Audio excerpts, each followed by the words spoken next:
Hey everybody, Nathan here with Sampson Farms, and today I wanted to introduce a new batch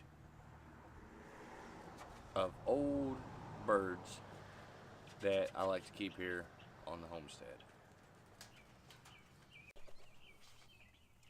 Alright guys, no surprise here, but we have Cotternick's quail, and these are a type I've had before, and they are the jumbo white recessives.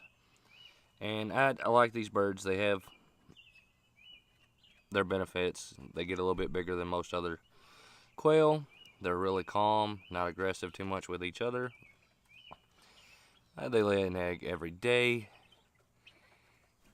The bad problem is you can't just look at them and tell what sex they are. You have to actually vent sex them, which isn't a big deal if you know what you're doing.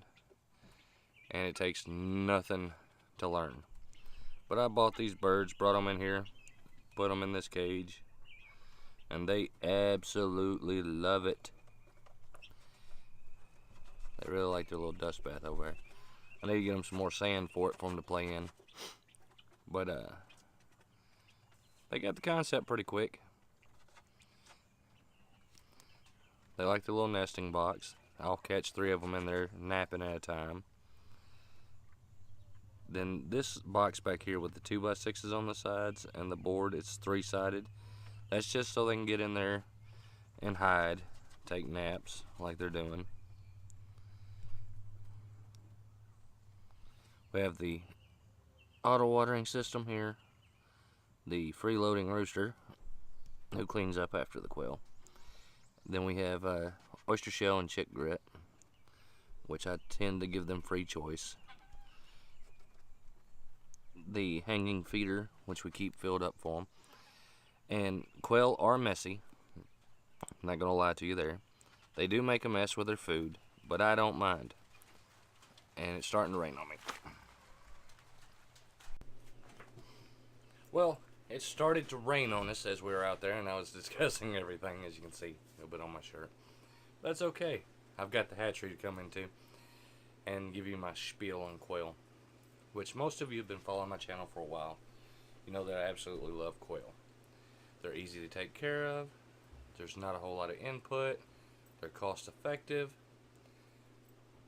I don't know what else to tell you. You build a hutch and it's going to last you for years on end.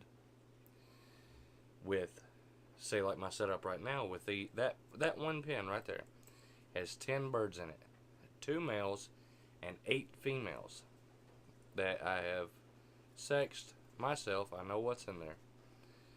And at that ratio, that's 8 eggs a day, 7 days a week, 54 eggs a week. Throw those in the incubator, and 2 weeks, 3 days later, you have chicks in the brooder. 6 weeks after that, they start laying. So after, with these quail and those quail, once you hit the 6 week mark, well, the 8 week mark, and some change of getting your first set of quail, your egg laying production rises exponentially, especially if you've been setting those eggs in every week in the incubator. So 54 eggs a week, say roughly 50% of them make it through the hatching process on up to adults. So you're sitting there and looking at 27 chicks a week and going up. It's a pretty good turnaround, and at 10 weeks they're done growing. They're as big as they're going to get, and you can process them out. So if you have an excess of roosters or an excess of hens, you can even set up pens so you have no roosters in it, and it's just all hens, and you have eggs for consumption then. I mean, you can eat the fertilized egg, but it's not a problem there. But we tend to separate them out where we have our cage like that to produce more birds, and then we just keep rolling on and stacking more birds on top of it. Alright, as I was saying before the rain started coming down and I ran for the hatchery, quail are messy little birds. They're cute and everything. Not so much you. You're not so cute with all that peeled head back there. But that'll clear itself up. But I don't mind the mess, which they do. They make a mess.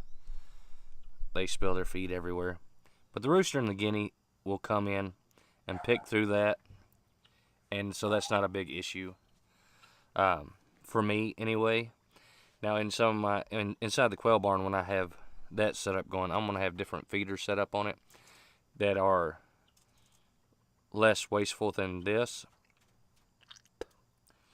But this is set up in a way so they can be outside, enjoy the sunlight, and be as close to birds as I can let them be while still maintaining control over them. Plus, with me feeding that, I don't have to feed the guinea bird and the rooster anything because they free range and they eat what the quail spill as well. So that's a win-win in my book. But anyway, holler at you later.